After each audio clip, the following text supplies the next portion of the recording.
Welcome back again. I guess I want to talk today a little bit about bullying. One of the key things, this was my book I wrote called Lighting the Blue Flame, which is very much intended to help kids at school who had been bullied. And really, part of the research that went into the book was really focusing on, people that had been bullied, people that had become suicidal as a result of a number of actions, people who are parents of kids that have been bullied. And so, the outcome is obviously the book to try and help people with that. But a big part of it was also around trying to help schools do things in a different way to really help with that. One of the key things that came out of the book when I was doing the research and then writing the book was around, the interventions we could be having around that. So just to put it in perspective, if you think about someone that's been bullied, there's a number of key players in that, right? There's people that do stuff, and then there's people that also do nothing. So inaction or not intervening and helping is also seen as an action in a different way of thinking about it. So think about it, right? You've got a bully, let's say, Clint. Clint's the bully. What's happening in Clint's head to make him do these things and maybe pick on someone in particular? So a lot of times when you do the work behind it and you speak to the bully, the people that are those antagonistic, they tend to have some of their own problems. They might have been bullied themselves at home. They might have some trauma at home. So they take that out on other kids within the team or within the school group or whatever, right? And so part of that is about helping them feel better about that. So there's that piece of that person's own reasons for doing those stuff. So I do a lot of, root cause analysis. If you've heard of the 5 whys, where you say, why does Clint lash out and pick on someone else? And the answer might be because I've been bullied at home, or I get bullied from other kids at school, and so why does Clint get bullied about that? Well, some people, their parents take it out on them. Why is that? And the more you ask those why questions, the more likely you are to come up with a root cause analysis around what's causing the behaviour and all that sort of stuff. A key part of that now, Clint's the bully, got all his own issues that's going on, and he takes it out on other people. Now, go to the person that he's taking it out on, say, Dave. So he's picking on Dave. Why is he picking on Dave? So again, that root cause analysis, because I'm not feeling good about myself. I'm going to make sure that you feel bad, or I want to get an ego boost and people laugh at me doing nasty things to you, all that kind of stuff. So now Dave's brain's also going, why is this person picking on me? Dave's not feeling very happy about life in general. Dave goes home. Dave ruminates over what's causing the problem. Dave's not necessarily... bullies don't tend to pick on people that come back at them. They tend to pick I say weaker, it's not the right word for it, but people that won't necessarily bite back, stand up for themselves. So they're quite, they don't want to pick a fight they're going to lose. They want to pick a fight that they're going to win. And they're going to, try and humiliate that person because there's less...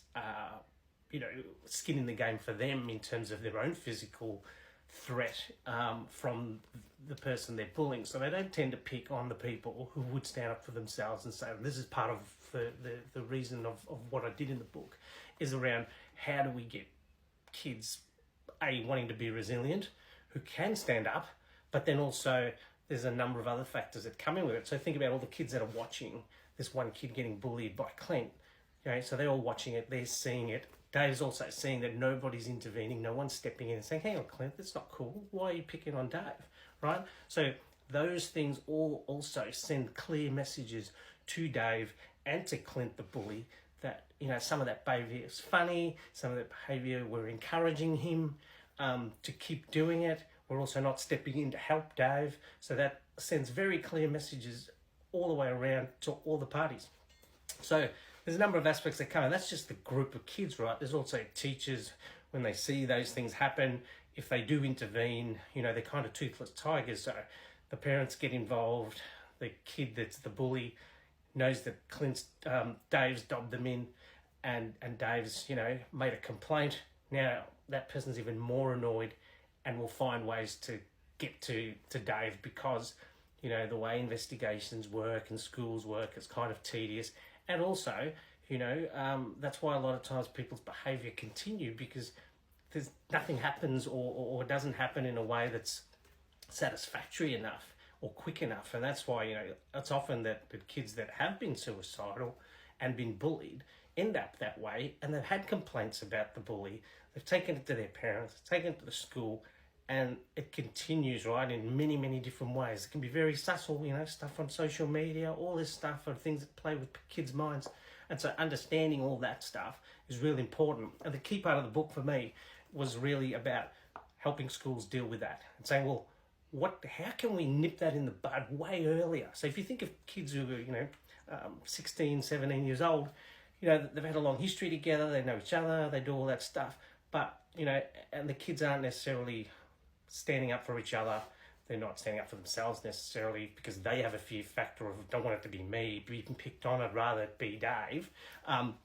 So there's a number of aspects that I think the school can certainly help with in terms of not just encouraging, but helping kids to be able to be more resilient, to calibrate behaviour that's acceptable and not acceptable, and get used to having the conversation. So if you think you rewind, to when the kids start at the ages of 5 or 6, when they first come in for the first time, they don't know each other, or a few of them might, but most people don't know each other.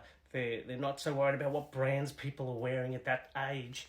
And so understanding that and using that opportunity, like if we did this every day at school, where literally you bring the kids in towards the end of the day and say, right, let's talk about behaviour that you've been happy with. Let's talk about behaviour that you haven't been happy with. So if, Dave was early on, if I did something to Dave to bully him, and he had the opportunity to say that within the room, again, it sends messages out to everyone that says, I wasn't happy with how Clint treated me.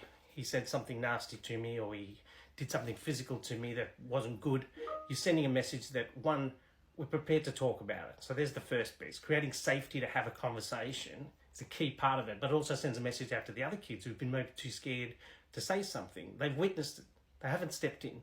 So, they hearing that, and they say, yeah, actually, I did see that happen, and I didn't think it was very nice what Clint did to Dave. So, encouraging those conversations is such a key part. When I run stuff with adults, people in their 40s and 50s who've been working in workforces for many years, and a lot of them won't bring up things. People treat them badly.